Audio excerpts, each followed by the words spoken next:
Hi, my name is Reginald, and I am in church leadership in church ministry.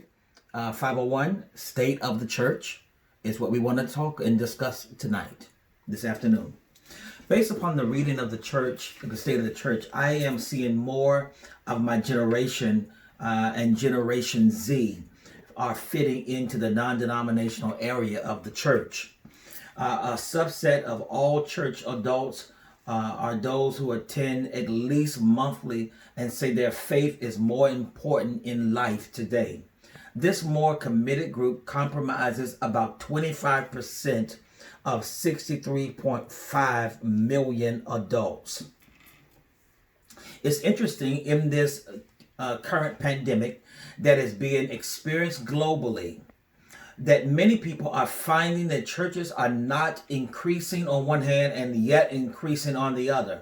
Many are finding opportunities to explore other churches, while on the other side, many are staying put and not going back into current actual buildings. Nearly two in five churchgoers attend multiple churches. Let me say that one more again. Nearly two in five churchgoers report regularly attending multiple churches, while a majority of churchgoers tend to stick with a single congregation.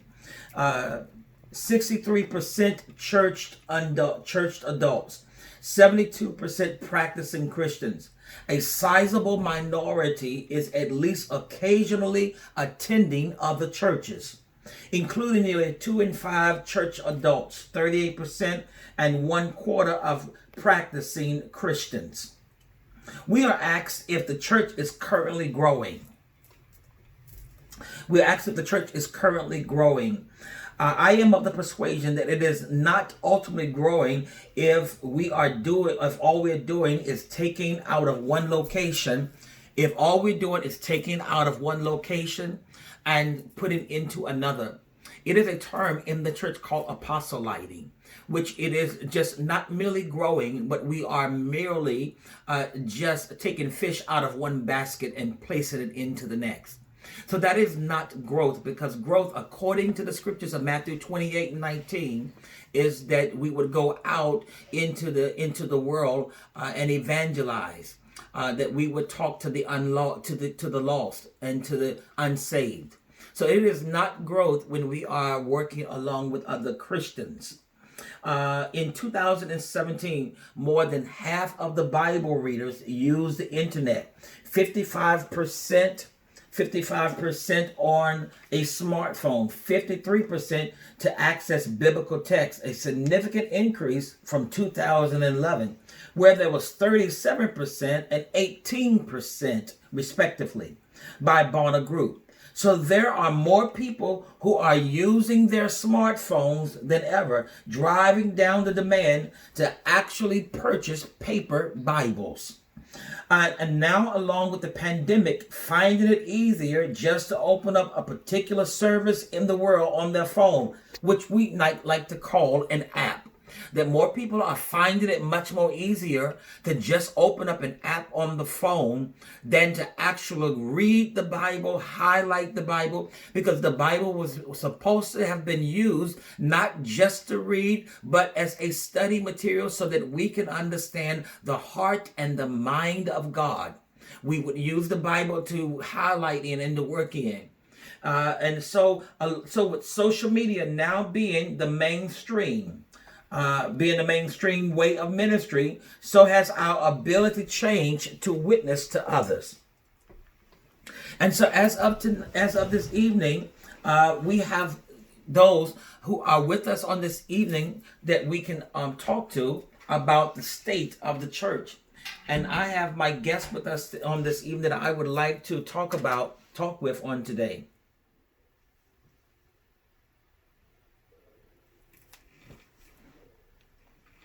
I'd like to introduce Miss Nikita Richmond, who is with us on today. Miss Richmond, thank you for hanging out with us on today. And I want to talk to you about the state of the church.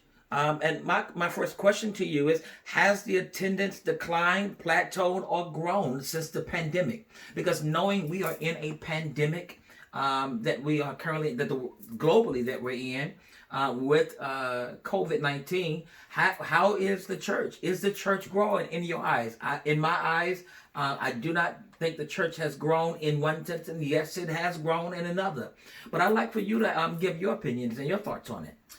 So I think at the beginning of the pandemic, the growth was pretty much steady, but I think as this new norm of church online and not in a building, that church attendance has slowly declined, as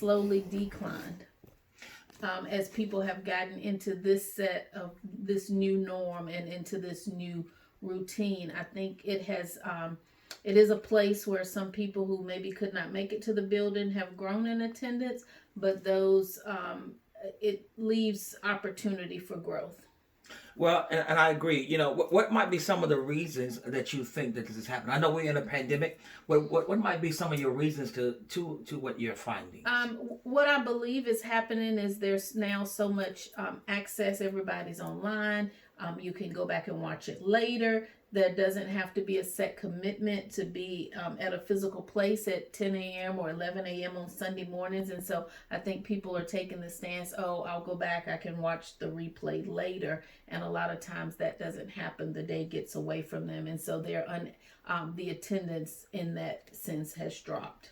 How do you think people are now beginning to fulfill the Great Commission in this pandemic? You know, now that we are social distancing rather, we are social distancing. How are we able now to witness to others? I think it's time to think outside of the box. I think we now have to look at new avenues and new ways of witnessing to people, especially because a lot of people aren't leaving their homes as frequently.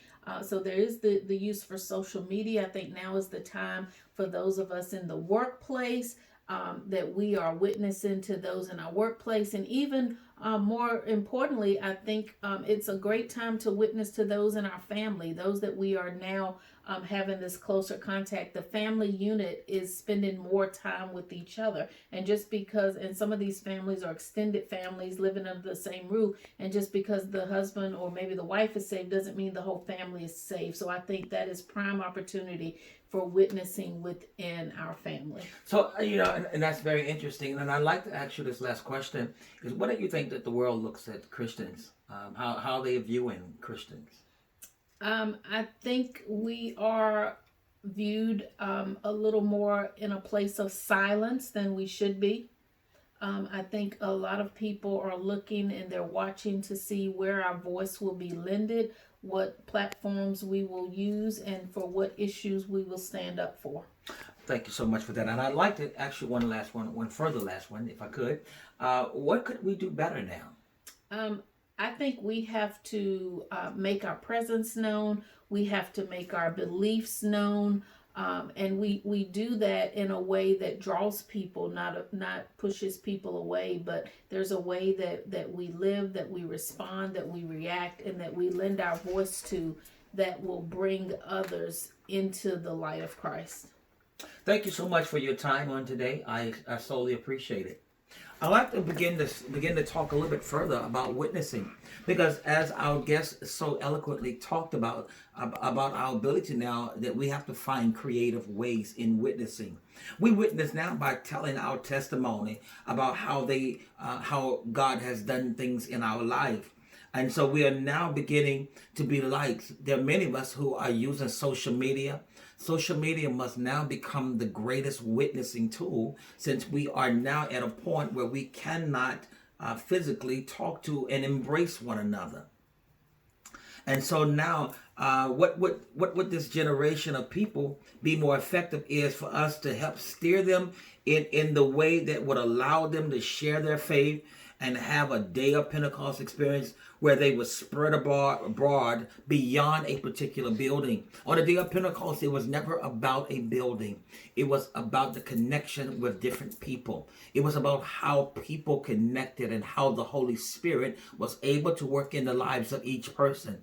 Now it is a different kind of working in the lives of people that the Holy Spirit is able to do it. And now it's through social media, where many churches are using that platform to broadcast their particular service their particular service and reach others, even the unsaved.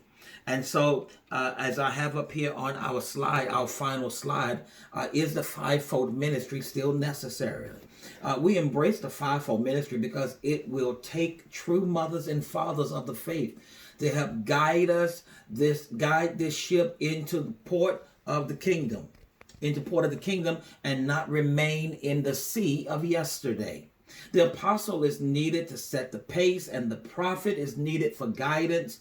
The evangelist to gather the mass and win the nuns, because that is the new term. And I like to talk about the new term called the nuns.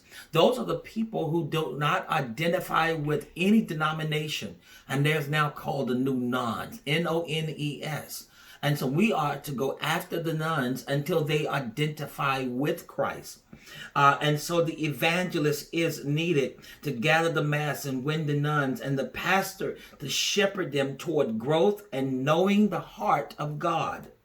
And lastly, but not least, the teacher to help them to be able to not only know the information, but to have the ability to reproduce what's in the heart of the Father by passing it on to future generations. If we are going to save this next generation, my generation, the millennials, and Generation Z, there must now become a passing where now information is taught to them so that they will grow up in the faith, and that the state of the church will become more healthier than it has ever been. The church is now in what I would like to call a reset. And I believe that it is in this moment, it is in God's intentions that the church would become healthier through this pandemic that the world is in, that our faith will now look to him, as in Acts chapter 3, when the man who is at the gate and Peter and John states to him, look on us, that look beyond your limitations and look upon us, and look upon faith, look into the realm of faith and depend upon God. I believe that this is the hour that we're in. Thank you so much for your attention on today.